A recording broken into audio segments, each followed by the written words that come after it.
നമസ്കാരം മലയാളി വാർത്തയിലേക്ക് സ്വാഗതം. ഗാർഹിക പീഡന കേസിൽ സീരിയൽ താരം രാഹുൽ രവിക്ക് മുൻകൂർ ജാമ്യം അനുവദിച്ച് സുപ്രീം കോടതി. ഭാര്യ ലക്ഷ്മി എസ് നായർ നൽകിയ പരാതിയിൽ രാഹുലിനെതിരെ ചെന്നൈ പോലീസ് ലുക്കൌട്ട് നോട്ടീസ് പുറപ്പെടുവിച്ചിരുന്നു. ഇതിന് പിന്നാലെയാണ് മുൻകൂർ ജാമ്യം തേടി രാഹുൽ രവി കോടതിയിലെത്തിയത്. രാഹുൽ ശാരീരികമായി ഉപദ്രവിച്ചു എന്ന് ആരോപിച്ചാണ് ലക്ഷ്മി പരാതി നൽകിയത്. ഇക്കാര്യം ഉൾപ്പെടെയുള്ള വിവരങ്ങൾ ചെന്നൈ പോലീസിന്റെ പ്രഥമ വിവര റിപ്പോർട്ടിലുണ്ട്.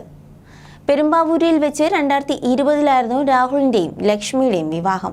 എന്നാൽ ഇരുവരും വേർപിരിഞ്ഞു എന്ന തരത്തിലുള്ള വാർത്തകൾ അടുത്തിടെ പ്രചരിച്ചിരുന്നു. ഇതിന് പിന്നാലെയായിരുന്നു രാഹുലിനെതിരെ ലുക്കൌട്ട് നോട്ടീസ് ഇറക്കിയ വാർത്തയും പുറത്തുവന്നത്.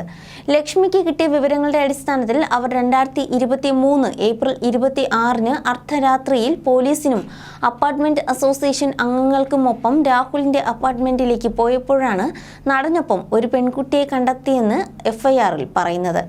മാത്രമല്ല, സ്ഥിരമായി ലക്ഷ്മിയെ രാഹുൽ മർദ്ദിക്കാറുണ്ടെന്നും FIRൽ ഉണ്ടെന്നും തമിഴ് മാധ്യമങ്ങളും റിപ്പോർട്ട് ചെയ്തിരുന്നു. മദ്രാസ് ഹൈക്കോടതി ഉത്തരവ് പ്രകാരം നവംബർ 3 രാഹുലിന്റെ ജാമ്യം റദ്ദാക്കിയതിനു പിന്നാലെ രാഹുലിനെതിരെ അറസ്റ്റ് വാറന്റ് പുറപ്പെടുവിച്ചതായും റിപ്പോർട്ടിലുണ്ട്. ഭാര്യയ്ക്ക് മാനസിക വിഭ്രാന്തി ഉണ്ട് എന്ന് രാഹുൽ ആരോപിക്കുന്നത് ഒരു കോടതിക്കും അംഗീകരിക്കാനാകില്ലെന്നും ഹൈക്കോടതിയും ചൂണ്ടിക്കാട്ടിയിരുന്നു. ഇത് അപലപനീയമായി കണക്കാക്കുന്നുവെന്നാണ് കോടതി പറഞ്ഞത്. പ്രണയം പറഞ്ഞുകൊണ്ടുള്ള പോസ്റ്റുകൾ പരസ്പരം പങ്കിട്ടിരുന്നുവെങ്കിലും ആ പോസ്റ്റുകൾ ഒന്നടങ്കം ഇരുവരും സോഷ്യൽ മീഡിയയിൽ നിന്നും നീക്കം ചെയ്തിരുന്നു.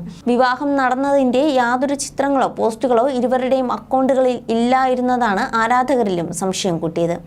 ഇതിന്റെ അടിസ്ഥാനത്തിലായിരുന്നു ഇരുവരും വേർപിരിഞ്ഞു എന്ന വാർത്തകൾ പ്രചരിച്ചതും. മോഡലിംഗിൽ നിന്നും അഭിനയ രംഗത്തേക്ക് എത്തിയ രാഹുൽ പൊന്നമ്പിളി എന്ന സീരിയലിലൂടെയാണ് ശ്രദ്ധ നേടിയത്. പിന്നീട് തമിഴ് സീരിയലിലും ശ്രദ്ധേയ സാന്നിധ്യമായി. ഇന്ത്യൻ പ്രണയകഥ, കാട്ടുമാക്കാൻ എന്നീ സിനിമകളിലും രാഹുൽ അഭിനയിച്ചിട്ടുണ്ട്. നന്ദിനി എന്ന ഹിറ്റ് സീരിയലിൽ പ്രധാന കഥാപാത്രമായി എത്തിയതോടെയാണ് തെന്നിന്ത്യ ഒട്ടാകെ രാഹുൽ ശ്രദ്ധേയനായത്.